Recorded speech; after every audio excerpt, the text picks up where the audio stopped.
WTOL 11 Sports presents Big Board Friday, sponsored by Ohio Northern University. The best discoveries come from the unexpected.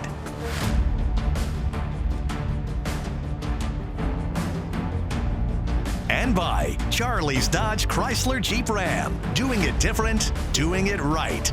By Frickers, the home for fun, food, sports, and spirits. By Absolute Mobile Glass. Nobody does it better. Nobody does it faster. Absolutely. And by Renewal by Anderson. Anderson Window Muscle, Local 419 Hustle. Now, here's Tyler Segerman.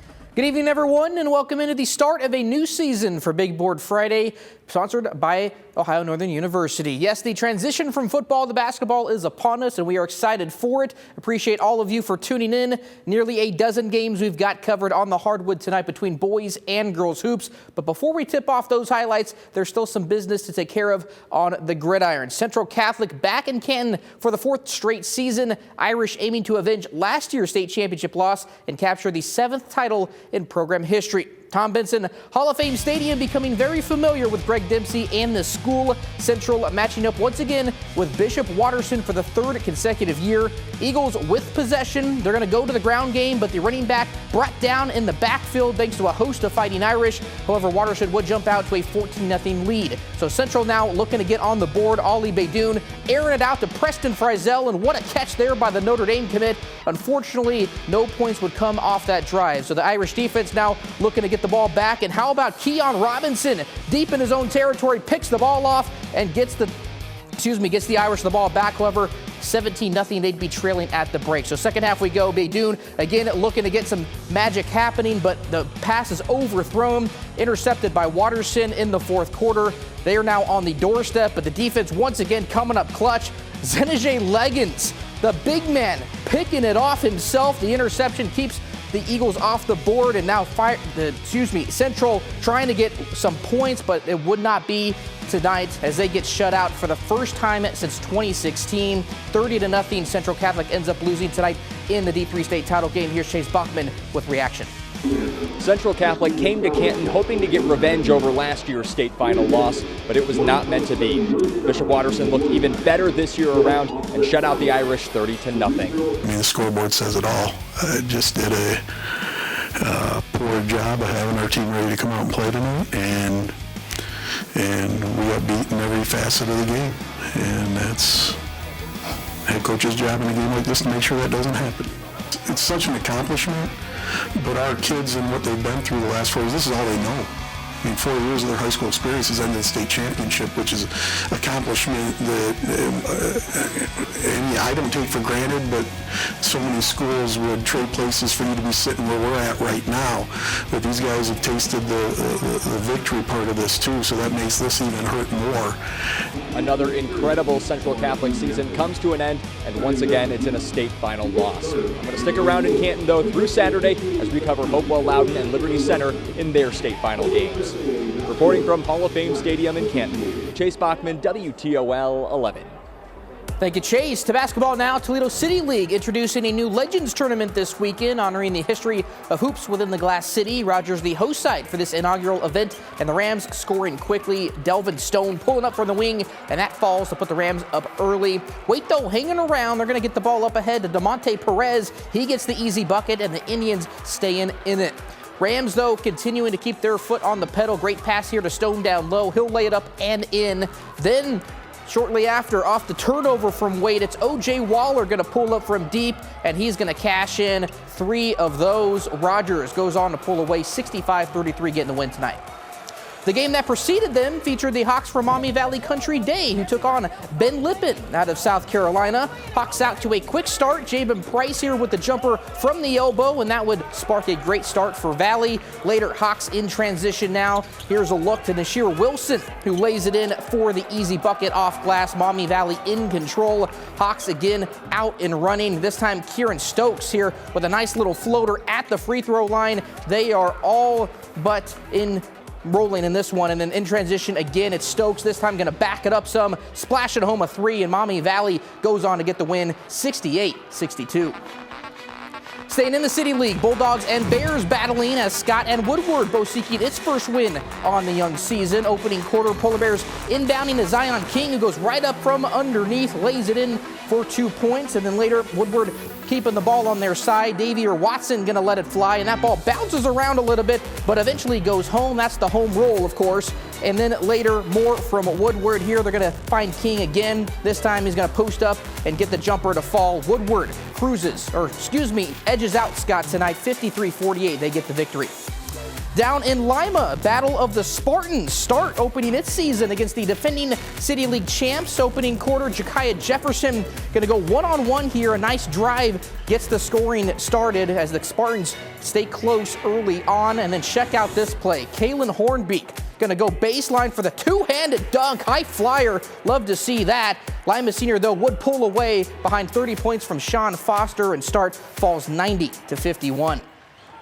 It's time for our first break in the action, but don't worry, still plenty more highlights to come, including a Northwest Ohio Athletic League matchup to tip off the season. That and more next. Welcome back to Big 4 Friday. Let's go!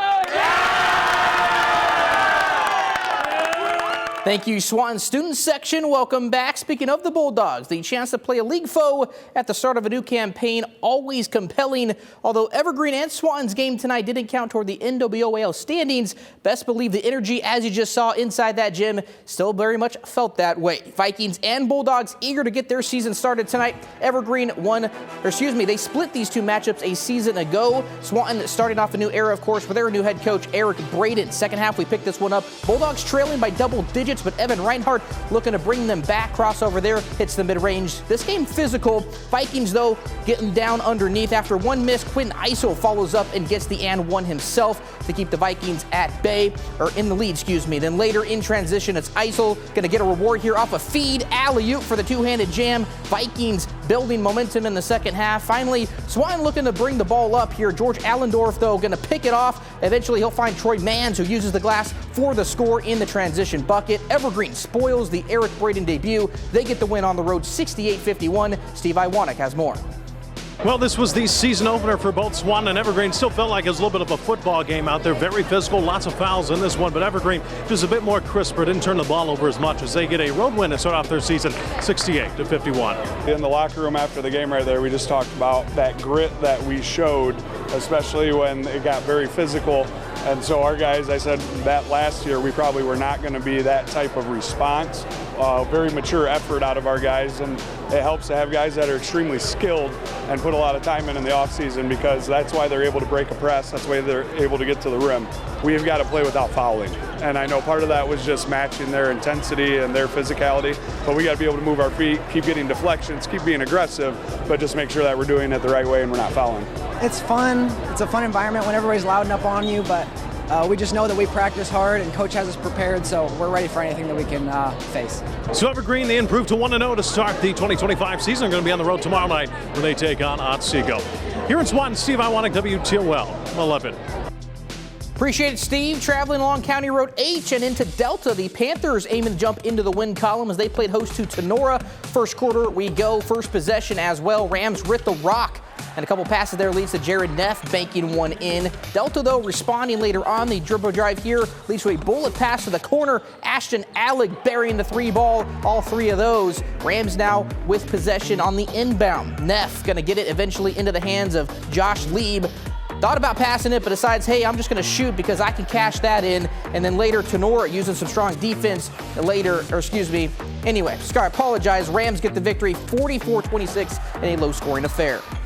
In the NBC, Rossford and Maumee beginning conference play this evening. Both programs seeking to elevate play after finishing toward the bottom of the standings last year. Maumee out and running in this one. No one going to stop the ball, so Owen Kennedy says, I'll take that coast to coast for the bucket. Panthers up early. Later, more from the home team. They're going to swing it around. Dom Polnitz here stepping into a three ball. He's going to bury that, and the Panthers continuing to roll. Rossford, though, hanging around. They're going to find their big man, Jackson Greer, on the other end. He'll float one home, but it's Maumee netting the victory tonight, 61-46, the final. Across the river in the Millbury, Lake and Eastwood each eyeing a 2-0 start to the season, and of course, netting a coveted NBC win as well. First half winding down, Braden Luhart finding his spot up top. and the sophomore drains the triple as time expires. Eagles within 4 heading into the locker room. Second half, they continue to make a push. Cam Shoemaker turning the corner. He'll lay it off the glass to keep Eastwood within striking distance. Flyers, though, would tighten up the defense. Preston Snyder pokes the ball free, and then eventually he'll find a sprinting Carter Belmore who caps the transition bucket to put the home team ahead by 13. That would all but seal the deal as Xavier Scott had his game working tonight as well. Team high 18 points for the senior. Guides Lake with a 20-point victory, 66-46. It's now time for our play of the night, and it took place in West Toledo. The Hill connection, Peyton to Kennedy. Yes, they are twins, so it only makes sense. Kennedy powering her way through the lane and nets the bucket plus the foul. Didn't even touch the rim. Impressive. We'll get another look here. Anthony Wayne, great in transition to begin the season, and having these two on the same page, lethal for any opponent. Hill showcasing why, as she is fearless near the rim. We'll see the full highlights later on, but Hill climbing her way into our play of the night. One more stoppage before we wrap this show up. Still to come, a pivot to the girls. As I mentioned, Anthony Wayne looking to remain unbeaten. Those highlights and more straight ahead.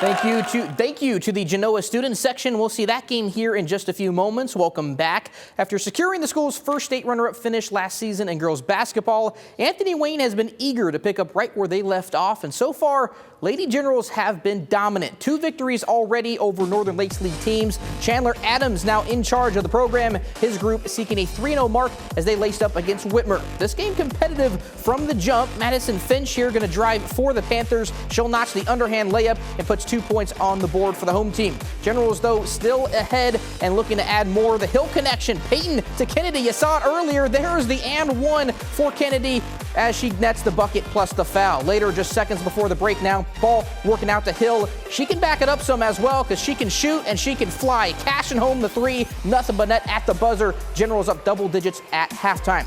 Second half we go. Panthers still battling Olivia Welch. Going to kick out to Anisha Osley in the corner. She too can shoot from Trey Land. Whitmer building some momentum, but A-Dub not letting it phase them. Corin Volts inside to Leah Pike, who spins, notches the foul and the hoop and the harm. Anthony Wayne would go on eventually to net their 3rd win of the season, 66-50. Noelle Blumel with more from the Generals. Tyler, it's been a pretty good start to the season for first-year head coach Chandler Adams. It sure does help when you have a returning core from last year's state runner-up team. But just 3 games into the season, the Generals are showing growth with energy, physicality, and endurance, now more than ever. The energy, definitely. We've been working on the energy, and today really showed the energy. At the end of halftime, like me shooting the 3 just really helped also. And Leah's and one, all of it just created energy. And the gym was quiet today, so we made sure it was loud. It's a lot of fun. To have a group like this as a first-year team, they've covered up for so many of my mistakes. And they're going to continue to cover up for my mistakes. But the energy and the passion that they play with, and we're asking them to play at a very fast pace. We run a lot. It's just.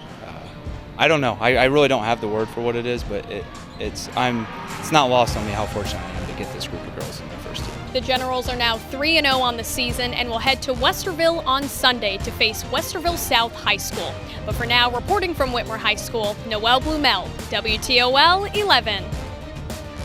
Thank you, Noelle. Sticking with the Buckeye Division, Perrysburg hosting Northview. Wildcats seeking to remain undefeated early on, and it would be the Wildcats running out an early. Jenna Clausius going to dump it off to Grace Krall. She'll lay it in for the easy bucket, and the Cats up early. Perrysburg looking for an answer. They're going to find Janie Bortz down low, and she'll going to finish it off with the right hand. Jackets remaining tight in it.